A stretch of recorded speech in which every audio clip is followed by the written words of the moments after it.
Hello everyone, Roxabox90 here with the first official Eldritch Moon spoilers. Very excited. Tonight we got 3 cards, 2 mythics, 1 rare, 1 mythic we knew, 1 mythic we hoped and was confirmed, which is very exciting. I'm very excited to share this with you. The first thing though, they've updated the Wizard site and they're having a video series with Mark Rosewater going through the design of the set. Definitely make sure to stay tuned for that. They said it's going to be starting June 20th and that is something definitely to monitor.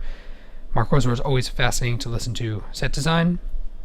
In terms of the story as well, if you go to the magic.wizards.com page for Shadows of Innistrad, then you'll find Emrakul rises. Is anyone surprised? Anybody? Nobody? Yeah, I can't really take credit for the fact that it's fairly obvious Emrakul was going to come back. Wizards is not spontaneously blowing our minds with their story arcs these days. They're just trying to nail the story arc, and they're doing a good job. The rollout was fine, but a mile away, there was a million hints. And now, come on. You can't tell me this artwork wasn't alluding to Emrakul now that it's confirmed. I mean, there was plenty of hints, and even in Shadows of Innistrad, the cards themselves, with the concept of 3 and the overall, the summoning web, I mean, it's just so much for calling Nahiri's revenge. What, you don't think she would bring Emrakul? I mean, there was just so much stuff pointing to it. It's not such a surprise. What is really cool, though, to note is, in terms of the story itself, definitely read through the story if you have any interest in these kind of things, because it's very well told, very well done. Nahiri's going to get her revenge. She's thrilled she got Sorin to destroy Avacyn, and now Emrakul is coming, which basically means she's corrupting and twisting and manipulating. Everyone's becoming her in various forms. All these different weird names, twisted names. Gorgeous artwork, of course. And read through the article. It's great. But the main pointers, first up, what happened to Bruna and Gisela, I wonder? Well, they're finished. They are becoming one weird hybridized Emrakul spawn thing.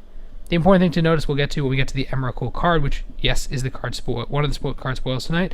It's number 6, which means there could very well be other mythic Eldrazi. This could very well be one of them.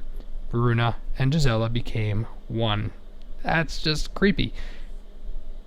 Important thing to note as well, what is the strategy to dealing with Emrakul? Well, let's think, right before we get to the end of the article. What did they do the last time they had to deal with Eldrazi? Planeswalkers assemble!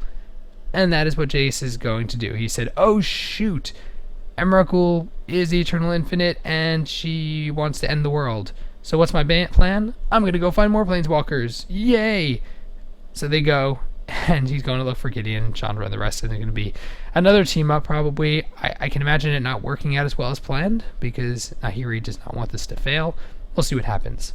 In terms of the cards themselves, Emrakul the Promised End, 13 for a 13/13. The symbol is really funky, especially because the art and the symbol are very similar. I don't know if I love it. It's kind of cute in a way, but it's also kind of cluttery. I don't know. I wouldn't exactly call it elegant design, but it does the job. 13 for a 13/13.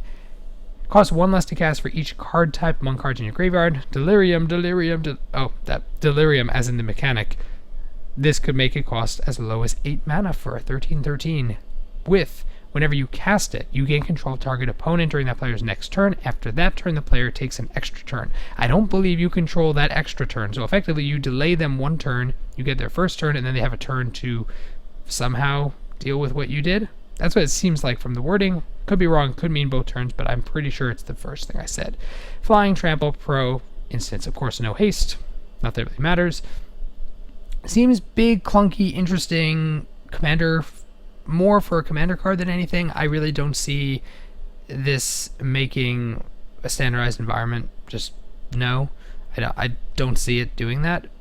Seems really splashy for limited. Great for commander. Yeah. Very cool artwork. It's like the mothership.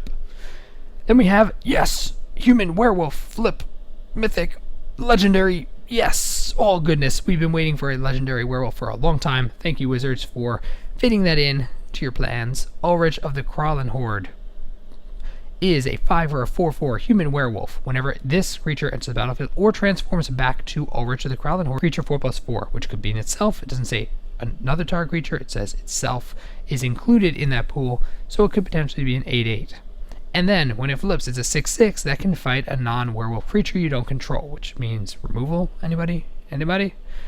Seems very powerful, if not a little bland. I mean, yes, I know it fits the werewolf theme. The abilities are both werewolfy, but really, I was hoping for something a little bit more creative than just pump and fight. But hey, it's a powerhouse card. I'm sure it'll make a big splash. Thank you, Wizards, for touching our hearts, all our werewolf hearts. Coax from the blind eternities, pulling Emrakul to the world, 2 and a blue for a sorcery.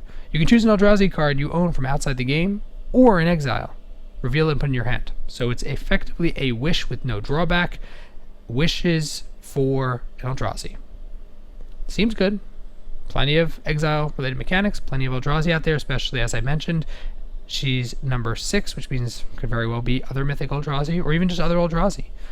And hopefully there'll be bigger, splashier Eldrazi versus those really cheap, non-flavor-filled Eldrazi. Regardless, seems like a solid tutor. I don't really see it making a big splash so much outside of a standardized environment, but it could work very well, especially if you're Eldrazi-focused and you lean on the exile mechanics.